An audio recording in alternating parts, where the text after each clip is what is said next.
The president will always look into ways that we can make sure that the American people are being taken care of and doing what's right by the American people. But again, it's ridiculous that the president even has to go to the length of working with the legal team and the Office of Management and Budget to identify these funds. It is the job of Congress to fund these agencies. And Democrats in Congress have voted 7 times against funding the Department of Homeland Security. Congress should come back and they should get it done.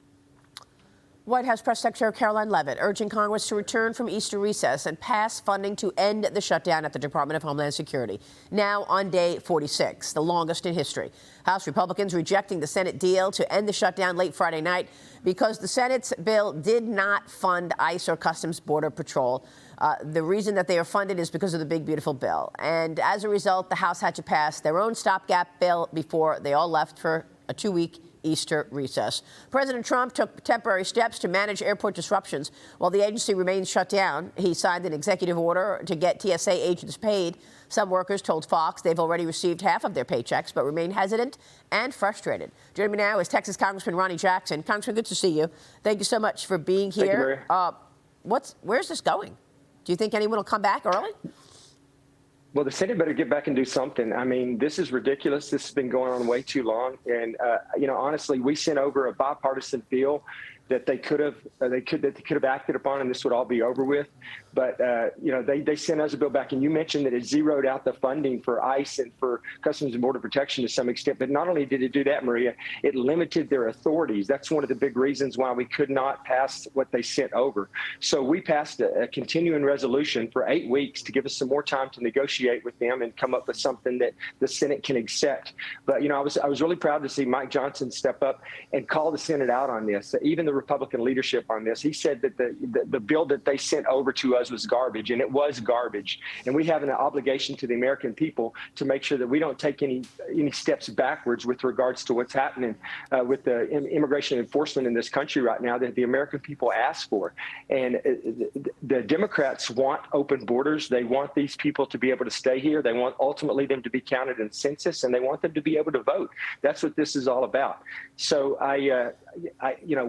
we have to get ICE up and running. This is a horrible time. We have people that are dying at the hands of illegal immigrants, illegal immigrants that are here, and we have terror threats that are ongoing right now. Of course. So this is not a good time for CBP, for Customs and Border Protection, for ICE, and for DHS to be defunded. Right, of course. And the other thing is the Senate folded with Democrats in the middle of the night. 2 a.m. I spoke with Lisa McClain, chairwoman, on Sunday, as well as Wisconsin Senator Ron Johnson, to get both sides. Watch this. In the middle of the night, the Senate sent us over a bill that was absolutely unacceptable. So basically what they're saying is Customs and Border Patrol has no authority, no money for Customs, Border Patrol, and our national security, no funding for DHS. And we will not negotiate while they're holding not only our national security hostage, but while they're holding the Department of TSA agents hostage and not getting them paid. I think Leader Thune laid it out that we had assurance from OMB that both CBP and ICE are fully funded, and they have the flexibility to fund them through the end of this fiscal year. So that was the reality we were going into with these negotiations. So this is the only thing we can get Democrats to agree to: fund the rest of ICE, fund the rest of DHS, TSA, Coast Guard, CISA, all these other things. Get that funded.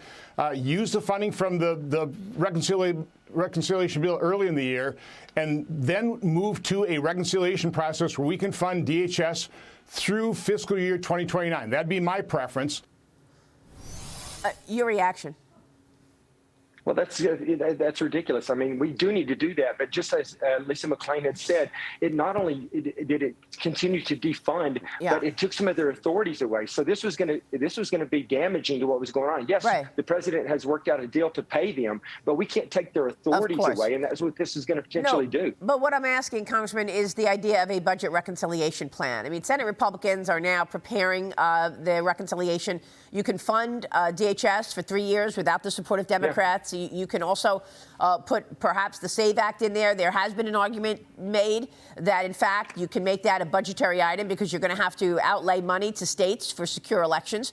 What are your thoughts on a reconciliation plan and what you would want to put in it? And of course, the president also wants defense money in there. Yeah, well, we do need some defense money in there. We need a supplemental for defense, probably in the order of $200 billion at least. I would love to see the SAVE Act in there. I don't know how much of it we can get in the reconciliation process, because it's supposed to deal with with spending and revenue and the debt. Those are the issues that are supposed to address. But yes, if we can get the SAVE Act in there, that would be awesome. And we need to fund as much of the DHS as we possibly can, especially the components that Democrats have an issue with, being ICE and and Customs and Border Protection. Is fund as much of that as we possibly can under reconciliation. I'm all about doing that. We need to do it as quickly as possible. But in the interim, the Senate needs to come back and they need to vote for the continuing resolution that we put in place before we left. It's ridiculous that they're gone. They left for 2 weeks. That's absolutely insane that under these circumstances, they just vote in the middle of the night and walk out for 2 weeks. Well, unfortunately, time is of the essence with the midterm elections right around the corner. What are your thoughts on where we are in this war, the impact on oil prices going into the midterm elections? Inflation seems to be on the table as an issue. What are you going to do about it? Well, it will be.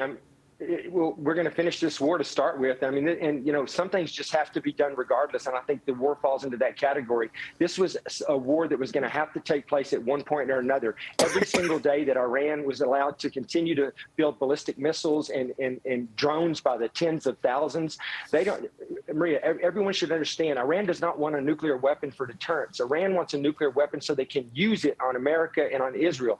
They don't want ballistic missiles so that they can use them to defend themselves against their neighbors. They want ballistic missiles and drones so they can use them on us. And every time they build another one, that's one more that we're going to have to deal with in the future. So this had to be taken care of. It had to be done. President Trump was the only person that's had the guts to do it to date. And we started this. We're going to finish it. And so I think that we'll finish the war. Yes, is it going to have an impact on the midterm elections potentially if inflation does move up? Probably. But it's something that had to be done for the national security of this country. So I hope that we can get it done. We can get it done quickly. We can get gas prices back down. Right. We can get the straits opened up. And we can move on and we can establish ourselves in Congress such that we can continue to get things done. Well, certainly the agenda that the president has put in place should set the economy up for a very strong performance once we do get out of it. So we'll be watching that. Congressman, Good to see you this morning. Thank you so much, Ronny Jackson. Thank you, Maria. All right, we'll see you soon. Quick break, and then the president putting Iran on notice after Tehran attacked Israel's biggest oil refinery. As Secretary of State Marco Rubio says, the U.S. can achieve its goals without ground troops in a matter of weeks, not months. Fox News senior strategic analyst General Jack Keane is here to weigh in. You're watching Mornings with Maria, live on Fox Business. We'll be right back.